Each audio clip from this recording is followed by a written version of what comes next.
This video is sponsored by Squarespace.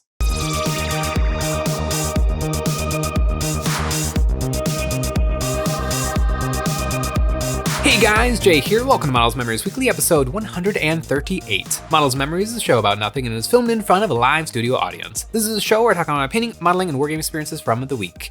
Now you might be thinking to yourself, Jay, you put out 3 YouTube videos a week. How could I possibly have more to say?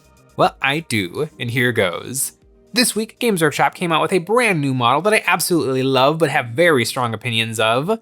A very surprised new addition to the Combat Patrol lineup, and I painted half a model. But first, websites are all about squares, and if you want the very best squares, then Squarespace has got you covered. Squarespace allows anyone to break into website design with easy-to-use features and professional support from start to finish. Looking through dozens of award-winning templates on offer, you can customize the look and design of your website with ease, and with Squarespace's patented Fluid Engine system, it's a breeze to design a website you can truly call your own. Squarespace's system allows you to stretch your creativity through tools like the drag and drop features so you can really freestyle your way to a website of your dreams, or your own online storefront. Whether your services are physical, digital, or service-based, selling your wares has never been easier with Squarespace. Squarespace offers a free trial for you to dip your feet into and test the waters, and when you're ready to dive in headfirst, you can use our link in the description below or type in squarespace.com/EonsBattle to get 10% off your first purchase of a website or domain. Games Workshop came out with a brand new miniature for the Flesh Eater Court, and I absolutely love it, but I feel like I am over the Flesh Eater Court. I don't think they work, and I think they are in desperate need of a reimagining. If you look at the Death faction, just as it exists now, it sort of makes sense. Like, sometimes the death, chaos, destruction all kind of move in and out of each other, because don't the death armies cause a lot of destruction? Don't the destruction armies cause a lot of death? It's not as perfect as, you know, the realms of order. Just the people trying to live their lives, except for maybe the Idoneth Deepkin. They're all just trying to make it through the day, where the death factions are trying to end the day for a lot of people. But this new miniature is gorgeous. I love the idea of a transfigured ghoul, just a slimy, mean-looking guy. But that's not really what the Flesh Eater Court is. Flesh Eater Court started out in Warhammer Fantasy Battles with the vampires. They were all part of the same army, but when Age of Sigmar happened, they split off into 2 ways. The Soul Blot Bleep Blops, the Soul Blight Gravelords, I think those guys are perfect. I love the vampires, and they're regal and noble and knightly and super cool. The Flesh Eater Court is literally 5 boxes and an endless spell. There's nothing to the army whatsoever. And I think but there's room for it. I think there's something there, but their lore is not at all self-evident. These ghouls think that they're pompous aristocrats. They think that they're awesome, but in actuality, they're weird ghoul zombie guys. You know, they think that they're wearing the finest clothing when actually they're wearing bones. They think that they're eating a beautiful 5-course meal, but in actuality, they're just tearing into a moose. Like, they're just so weird. And that's not bad lore. I think that's really cool, but it's just not self-evident. You'd have to explain that to somebody for them to know what's happening. With this new miniature, the article explains that he's got this kind of ring of bones around his neck, and he thinks he's wearing a beautiful ruffle that's really showing off how awesome he is. It just looks like a tribal bone necklace. It doesn't look like that.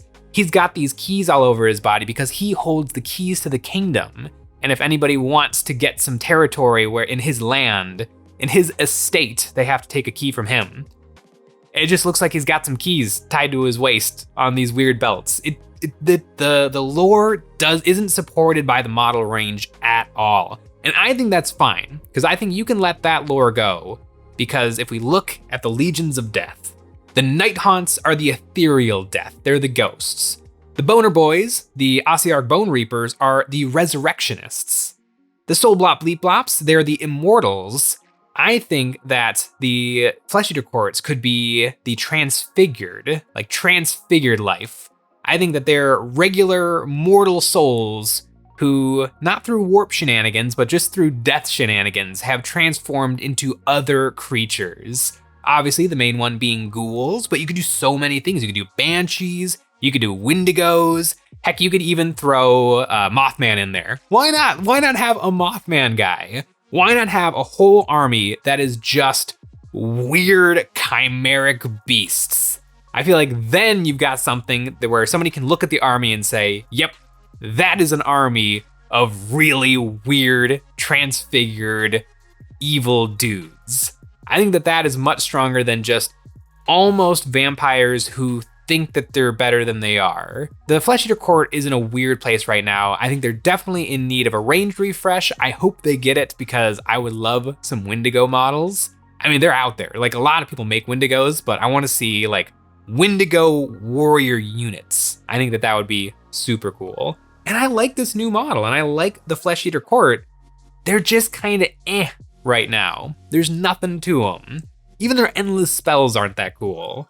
They don't feel like an army because they're not an army. They were never meant to be an army. I think Games Workshop just really wanted to have a vampire army, and they're like, yeah, the Flesh Eater Court, the ghoul guys, we don't have ideas for them, so let's just take them out of the faction so that we can get to the good stuff. We can get to the nice, pompous, proper vampires. And the poor Flesh Eater Court have been left with the table scraps, which they would not like because they like fine dining. But speaking of fine dining, one thing I did not expect from Games Workshop, they're coming out with 2 new codexes for Necrons and Adeptus Mechanicus. Very excited as a Necron player to get access to some new detachments, although the index detachment is excellent for the Necrons. It's really, really good. But the Adeptus Mechanicus are actually getting a brand new combat patrol, which kind of makes me wonder, are all of the factions going to get combat patrols? Because certainly some of them are better than others. I mean, some of them were so bad that they've already changed them, like the Space Marines and the Tyranids. And the Necron Combat Patrol actually got changed like before 10th edition even came out because they knew that box was not going to work for their new system, the Combat Patrol system. And the new Adeptus Mechanicus box is really interesting. The old one, the big get of the old Adeptus Mechanicus Combat Patrol was the Onagar Dune Crawler, a big expensive vehicle that was pretty banging on the tabletop. Any combat patrol that has a vehicle, I feel like immediately kind of has a leg up. The Necron Combat Patrol has the Tombstalker, and that guy is arguably way too good for combat patrol. Very few other combat patrols can even kill it, and with it getting access to resurrection protocols and just an invulnerable save, it is an incredibly tough nut to crack, which is kind of funny because the rest of the Necron Combat Patrol dies so incredibly easily. I've played a lot of Combat Patrol, and usually my entire force gets wiped out, but the Stalker just marches up the board, just getting pounded by the entire enemy army, and it does not go down. But the new Adeptus Mechanicus Start Collecting is very interesting. The old one also came with the Cataphron Destroyers / Cataphron Breachers, Skitarii Vanguard / Rangers, and the Tech Priest Engine Seer, which is really nice get to go along with the Onagar Dune Crawler, because he's kind of their Tech Marine guy.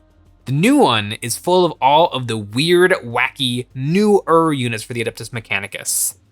The Patraxi Sterilizers, which is one of my favorite names for one of my favorite units. These guys are weird. They've got like Da Vinci flying wings and flamethrowers that are really, really long and skinny. These guys are phenomenal. They're absolutely awesome. And I do think that they're going to be really fun to play with in Combat Patrol. They're probably going to have Deep Strike and Torrent on their profile, which is really powerful to have in Combat Patrol. Torrent especially, because then essentially if your enemy moves or does anything, you get 2 full strength turns of shooting in the same turn. Those stratagems that let you get extra activations like Overwatch and Tank Shock are incredibly powerful in Combat Patrol because usually turn 1 and 2 are decently killy, and then anything kind of left alive is forced to just hold on to objectives for dear life as you just try to outscore your opponent just by the skin of your teeth. So the Patraxi Sterilizers look like a really fun unit. Also, the Cerberus Sulphur Hounds, which is once again a amazing name, is the Cowboy Skitarii. Like literally Cowboy Skitarii. They're riding horses, they have like duster jackets, they have revolvers, like 6-shooters, and lever action rifles that shoot radiation bullets, which is super funny. I could see some people not really getting into the silliness of Adeptus Mechanicus, but I really like it. I like how wacky and like disparate all of their different artistic visions are for their different units. But those guys are super cool and fast moving, which is once again very important for Combat Patrol, so you can outmaneuver other armies. They're gonna absolutely run laps around the Necrons because holy cow, the Necron Combat Patrol is very, very slow. You got your normal Skitarii, Rangers, and Vanguard, and the fat guy, the Tech Priest Manipulate, which once again with the names, it's just funny. And they're very descriptive. I mean, the Petraxi Sterilizers, they all have flamethrowers. They are most certainly sterilizing the battlefield. Of course, they're incredibly irradiated and like radiation leaking bodies are unsterilizing the battlefield, but it's really fun. I like this box a lot. It'll be interesting to see. I almost want to play the new box versus the old box to see, like, I'm sure they play incredibly different because you've got really powerful shooting in the Onager Dune Crawler and the Cataphren Destroyers, where now you're kind of dropping your lethality a ton because none of these units hit particularly hard, but their ability to control the board is going to be a lot stronger. So it'll be really interesting. Combat Patrol is an interesting game mode for 40K. I wonder how balanced it is. I feel like it's not perfectly balanced, but it's also not awful. Like how sometimes 40K can be. Like with 40K, since you can build your army however you want, a fun and fluffy army versus a spammy army of 3 of the best thing in the game for that faction, they're gonna get absolutely steamrolled. Where Combat Patrol, because you have those limitations of you don't really get to pick what models you're bringing and what units you take and what they have, it does feel like you've got a little bit more of a fighting chance just right off the bat. But it's really interesting that they got a new Combat Patrol. We've seen all of the armies so far get new Combat Patrols, but I feel like you can't really look at the Tyranids and the Space Marines the same way as the other factions, because the Tyranids just got a whole bunch of new models, and so did the Space Marines, so it makes sense for their Combat Patrols to get refreshed to feature all of those new hot models. And Necron Combat Patrol needed to be fixed and was fixed immediately. The Adeptus Mechanicus one wasn't fixed immediately, but it sort of does make sense for them to get a box that features some of the newer kits available. I would doubt that the rest of the factions in the game are going to get new Combat Patrols. I would be very surprised. It would be kind of neat and kind of cool. There are definitely Combat Patrols that I think are better than others. The Thousand Suns, woof. That is a rough Combat Patrol. I feel like Zangor's, it's a great box, but other than that, it's not even good value because it comes with the Zangor upgrade frame, which comes with chainswords and auto pistols, which number one, you're not gonna put because the Zangor blades are actually better.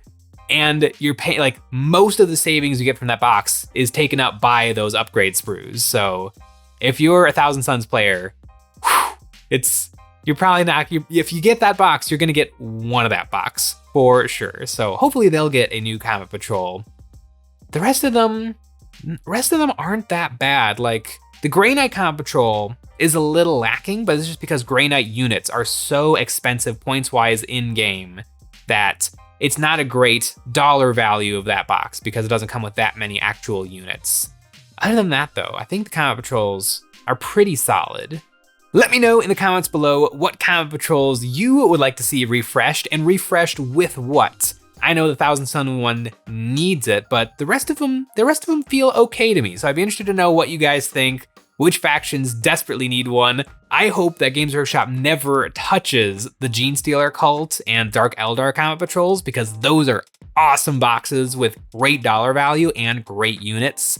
So I would be, oh my gosh, if they refreshed the Dark Eldar box and took away like the Raiders and Cabalites and replaced it with like a bunch of witches, it would be awful.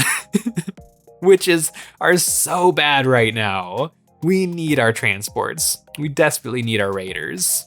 But speaking of raiders, I have been raiding my painting table and I painted a model. This is a Marshal for the Black Templar, the new Marshal, and I've been painting this guy for about 5 hours, trying really hard on him, and I'm okay with how he's turning out. I definitely tried some new things. I love the yellow plasma pistol, and that's giving me some big ideas for whenever my Hell Blasters I ordered show up. But overall, I feel like he could be better.